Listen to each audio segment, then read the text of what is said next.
levantamento realizado inclusive pelo nosso colega Diogo Schelp aponta que 9 de 10 municípios com mais de 100 mil habitantes, onde houve distribuição do kit Covid, tiveram uma taxa de mortalidade acima da média estadual.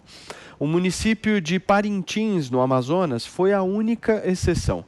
A cidade apresenta uma taxa de mortalidade 1,3% menor do que a média do estado. Goiânia, Campo Grande, Natal, Cuiabá, Boa Vista, Jundiaí, Gravataí, Itajaí e Cachoeirinha compõem as cidades analisadas no levantamento e todas registram uma taxa de mortalidade maior do que a de seus estados. Ainda segundo o nosso colega, os dados de municípios que distribuíram o kit Covid não são suficientes para concluir que a prescrição dos medicamentos sem eficácia contribuiu para as taxas de mortalidade mais altas. No entanto, desmontam o argumento de que o chamado tratamento precoce é capaz de salvar vidas. Por outro lado, de acordo com pesquisadores da Universidade de Liverpool, na Inglaterra, a ivermectina, medicamento usado para tratar piolho, pulgas e carrapatos, pode reduzir o risco de morte da Covid-19 em até 75%. Os pesquisadores analisaram 18 estudos e concluíram que o remédio está associado à redução da inflamação provocada pela Covid-19 e à eliminação mais rápida do vírus que causa a doença. Em 6 desses ensaios, o risco de morte foi reduzido em 75% em um grupo de pacientes com Covid-19 moderada a grave.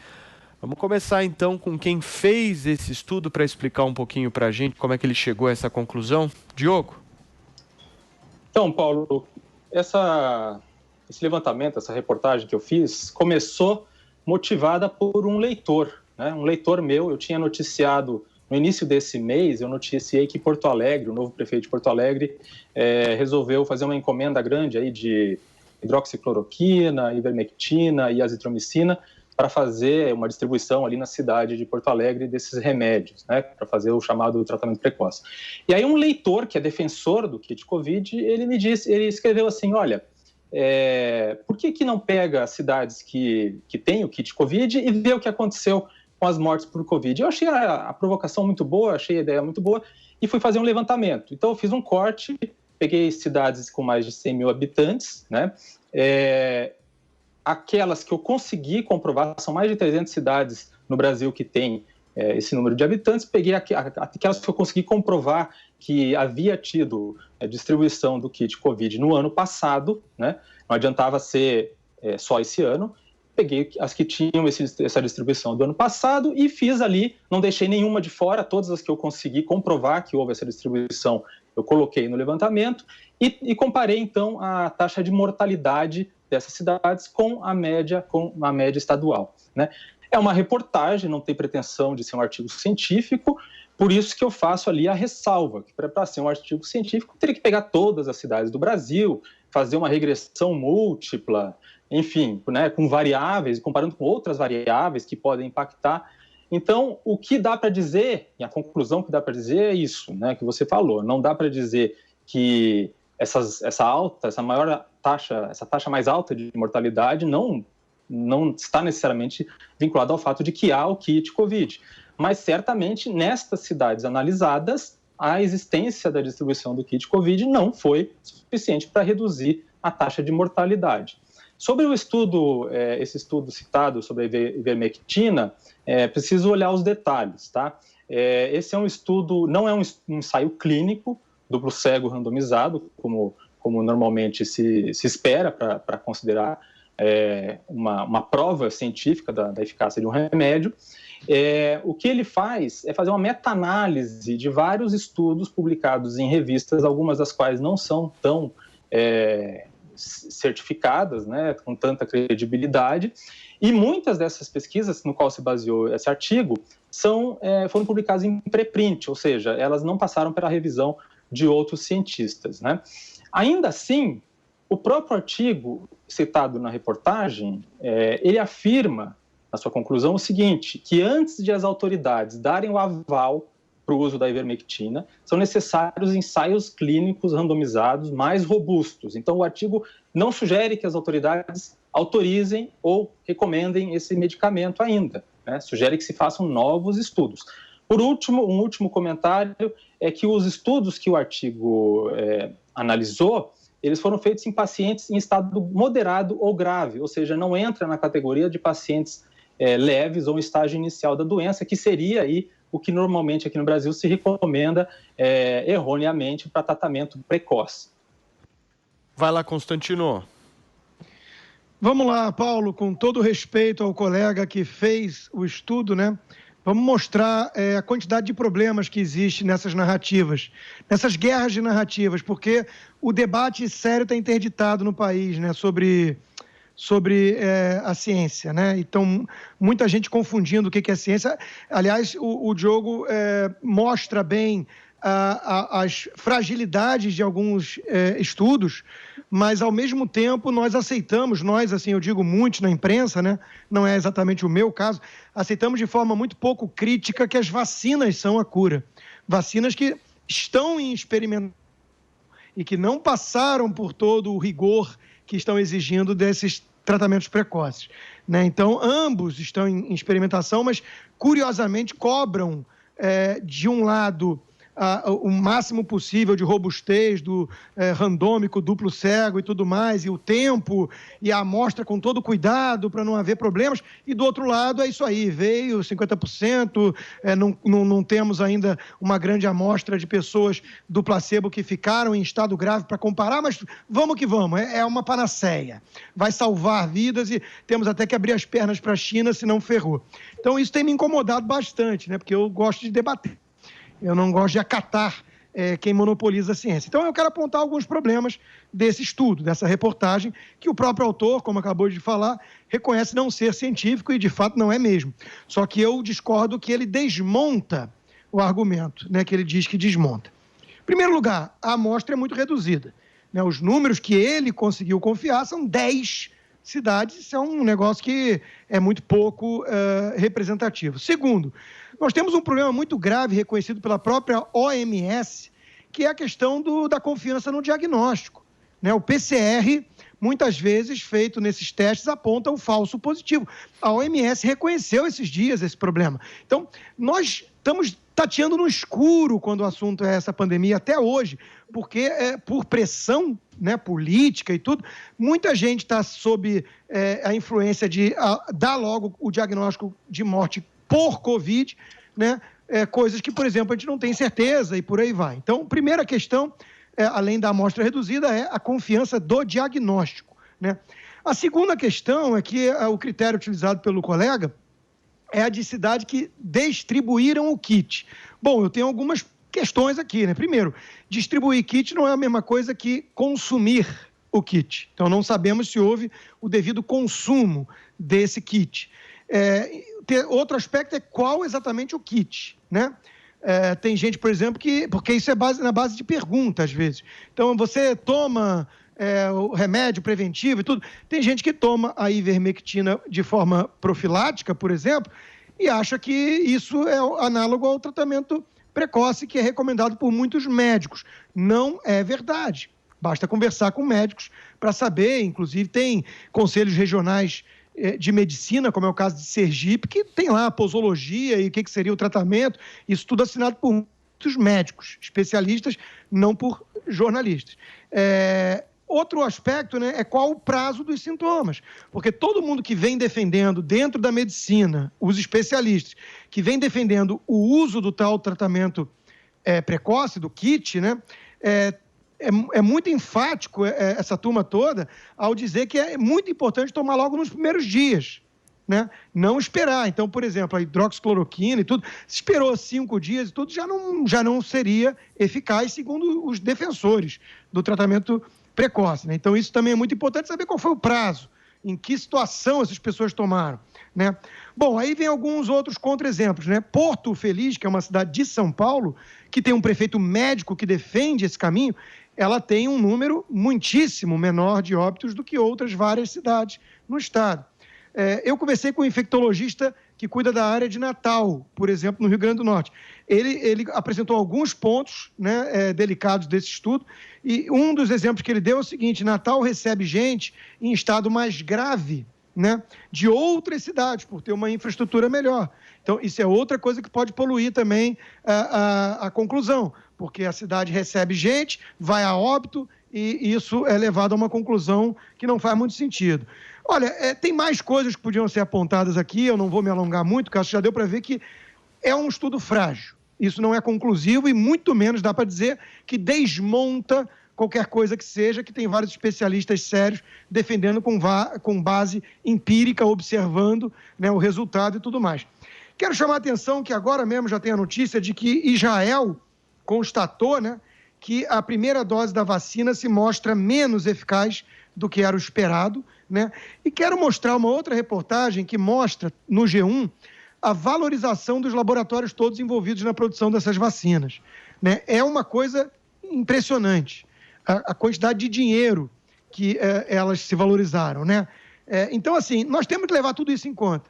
Tem muitos interesses envolvidos aqui, muitos interesses, para de alguma forma demonizar tratamento preventivo e barato e para de alguma forma valorizar como se fosse uma espécie de panaceia ou cura uma vacina que está em fase experimental e foi feita a toque de caixa, acelerando etapas, né? Então, eu me reservo ao direito de me manter cético. Agora, o problema, Paulo, é que hoje em dia isso está interditado. Eu não posso ser cético, porque até mesmo as redes sociais vão me cancelar só de trazer à tona essas perguntas.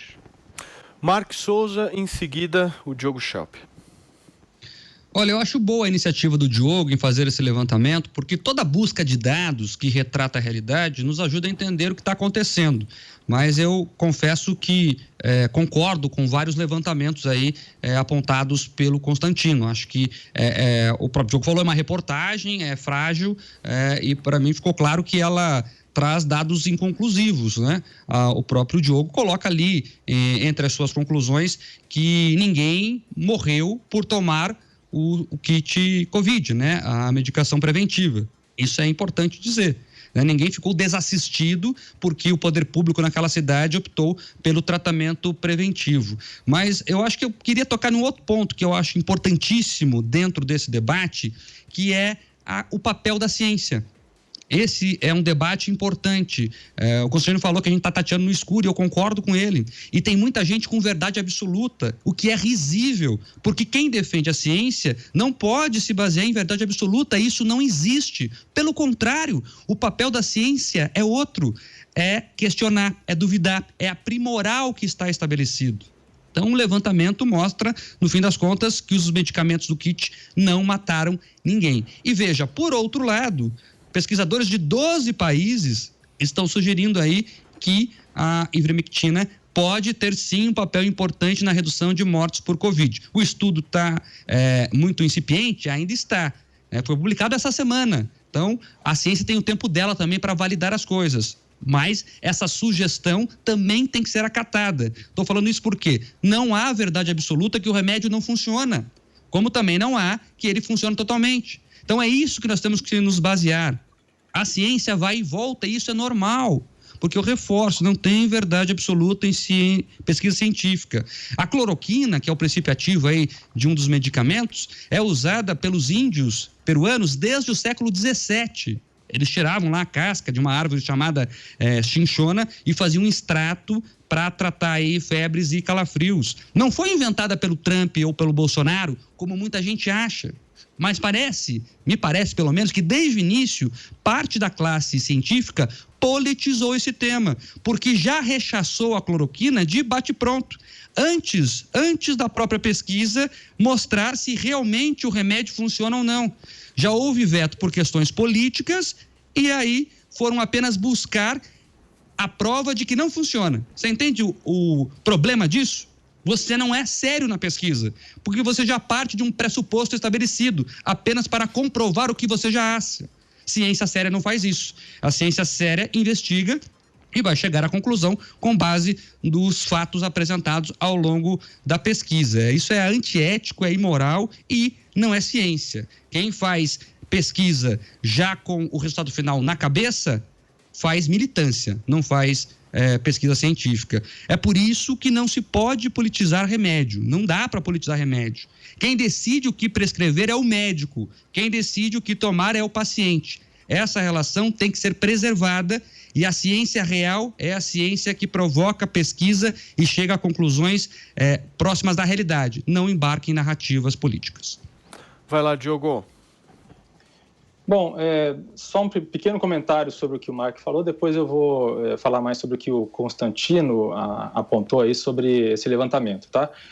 O Mark falou que eu teria escrito que ninguém morreu por ter tomado o kit Covid. Na verdade, eu não escrevi isso, não dá para dizer que isso aconteceu ou que não aconteceu com base nesses dados, tá? O que se sabe com base na experiência de médicos na linha de frente é que muitas vezes as pessoas que tomam esse kit Covid formado por remédios que não têm comprovação científica acabam demorando mais para procurar um atendimento médico quando elas estão, por exemplo, com uma oxigenação baixa no sangue. Então, isso acaba sendo um problema para que elas possam ser socorridas a tempo. Sobre os comentários do Constantino, acho que ele tem todo o direito de se manter cético, né? Justamente por isso que estamos aqui debatendo, Constantino, e eu não me importo nem um pouco de receber as críticas construtivas aí a respeito desse levantamento, que não é um estudo, né? Não é um estudo científico de forma alguma, é uma reportagem feita com uma amostra que me foi possível comprovar, né? Uma amostra honesta, porque eu não deixei nenhuma das cidades de fora, das cidades que eu consegui levantar a distribuição de kit Covid, não deixei de fora. Então, o jornalismo honesto é isso, é transparência na maneira como é feita e também apontando aí as limitações. A limitação é que não se trata de um estudo científico, não deve ser visto dessa forma.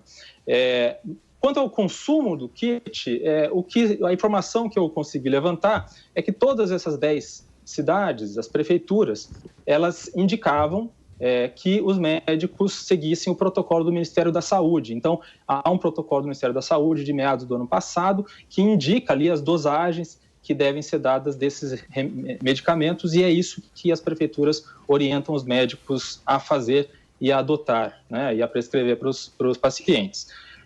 Das 10 cidades, 7 adotaram a cloroquina, a hidroxicloroquina, pelo que eu pude comprovar. Por fim, a questão do diagnóstico, que é falho, a subnotificação, esse fato que o Constantino comentou vale tanto para as cidades quanto em nível estadual. Então, a comparação que eu faço ali é com a taxa de mortalidade entre município e estado. Então, esse problema pode existir tanto no estado quanto no município, isso não prejudica tanto a análise. Enfim, a conclusão é essa: nessas 9 cidades analisadas, o kit Covid não reduziu a taxa de mortalidade. Ao contrário, essas cidades registraram uma taxa de mortalidade maior do que a de seus estados. Constantino, eu vi que você pediu a palavra, eu preciso só ir para um rápido intervalo comercial. Na volta, eu começo contigo. Antes do intervalo comercial acontecer, nós estávamos discutindo aqui no programa um estudo, né, um levantamento, na realidade, feito pelo nosso colega Diogo Schelp, que aponta aí uma certa correlação da distribuição de kits Covid com uma alta taxa de mortalidade. O Constantino fez alguns apontamentos, o Diogo respondeu. Agora é a vez do Constantino novamente falar, porque pediu a palavra. Vou só pedir para vocês se organizarem. A gente tem aí por volta de mais uns 5 minutos, 4 minutos de programa, então, para vocês serem mais concisos. Consta. Não, pois não vou me alongar, porque senão a gente perde aquela última pauta, mas só para dizer, eu não chamei o Diogo de desonestidade, eu sei que ele pegou tudo que ele encontrou. Eu tentei mostrar a fragilidade. E me preocupa aquilo que o Mark disse, né, da politização. Eu quero dar um exemplo, né? Morreram pessoas que tomaram a vacina na Noruega. Aí a conclusão é que a morte não tem a ver com a vacina. Porque já estavam muito idosos e com comorbidade. Mas a mesma preocupação científica, às vezes, não existe quando o morto tomou o kit ou por aí vai, ou não tomou vacina, né? Então, existe, infelizmente, muita politização nessa pandemia inteira. Essas cidades, o Diogo pegou o ano inteiro, se não me engano, né? Já tinham muitas mortes e aí adotaram, inclusive, algumas o kit por conta disso. Então, isso também pode ter poluído o resultado final. O lockdown, por exemplo, não é nada científico e muita gente insiste como se fosse. Eu só quero chamar a atenção que não dá para tirar conclusões enfáticas. Eu sei que o Diogo tomou cuidado de destacar isso, mas ele mesmo colocou ali que desmontam, né, certas crenças. Eu não acho que foi uma reportagem suficiente para desmontá-las. Esse era meu ponto.